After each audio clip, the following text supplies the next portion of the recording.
Hi, and today I want to talk to you about perfection and brilliance and those two concepts. And the reason this comes up for me today is last night I was running my online course in which there is a module on perfection and how the search for perfection can be so harmful that if we are seeking perfection when we practice and we're seeking perfection when we perform, this can actually invoke anxiety, and anger and frustration in us and despondency at times because it can just be littered with failures. If perfection is what we want, then we all know how much failure goes in and how rarely, if ever, we hit perfection. And not only does it have an impact on our emotions and then our self-esteem, because if we are faced with this repeated failure, in inverted commas, that impacts our view of ourselves and our value of ourselves and our self-worth. It also impacts us physically. So the tension that comes with that anxiety, anger and frustration can make us feel physically uncomfortable and with the nerves that might come. And it can also affect how we perform. So it can affect dramatically our vocal technique, and it can affect how we think about our performance and what we say and how we say it if we're speaking.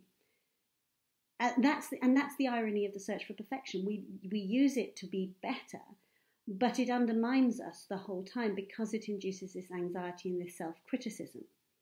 So we talked about all of that last night, and there were still people who struggled to let go of perfection as the Holy Grail, perfection as the ideal. We talked about beauty not necessarily being perfect, and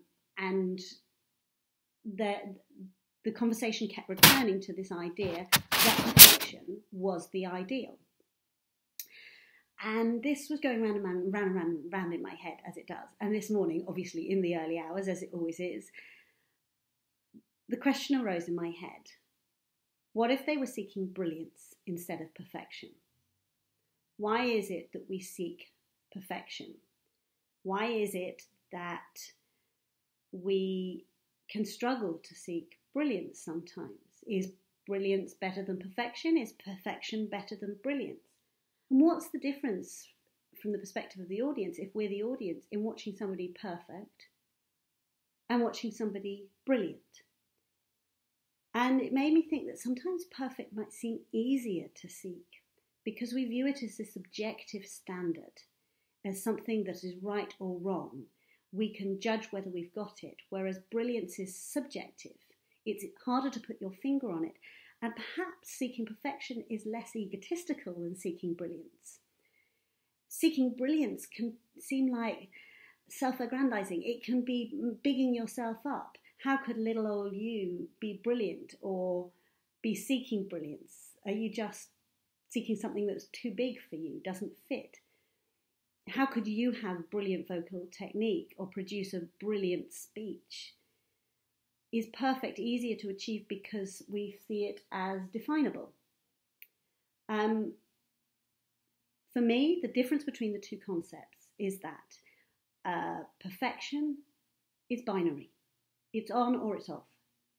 You're either perfect or you're not. There are no shades of grey around perfect. Whereas brilliant, you can be brilliant today and even more brilliant tomorrow and slightly less brilliant the next day. But you could still be on that scale of brilliance. It's not on or off. It's not right, wrong.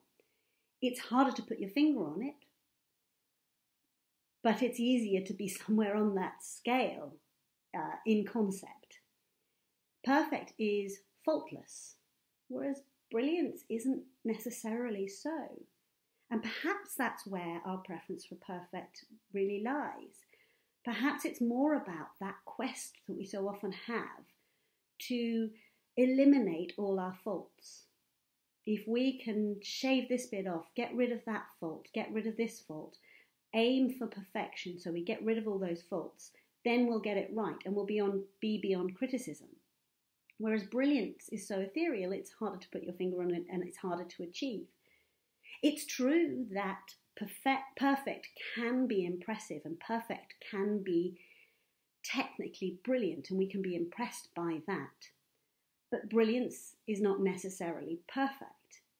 And if we're talking about brilliance in rounded terms, about connection with the audience, character, message, engagement, authenticity, then I would say brilliance is never perfect. There will always be something under a microscope that you'll be able to pick up on and say that wasn't quite right.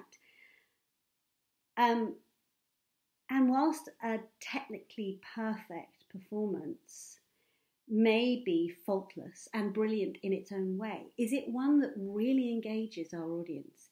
Is it one that captivates them and achieves the end that we really want in our communication as a performer? Does it get our message across? And what sort of performer do we want to be? Do we want to be brilliant in those rounded terms, one that engages and captivates our audience? Or do we want to be one that is beyond reproach, beyond criticism, because we are perfect? That's a question I leave for you, together with the cost of the search for perfection.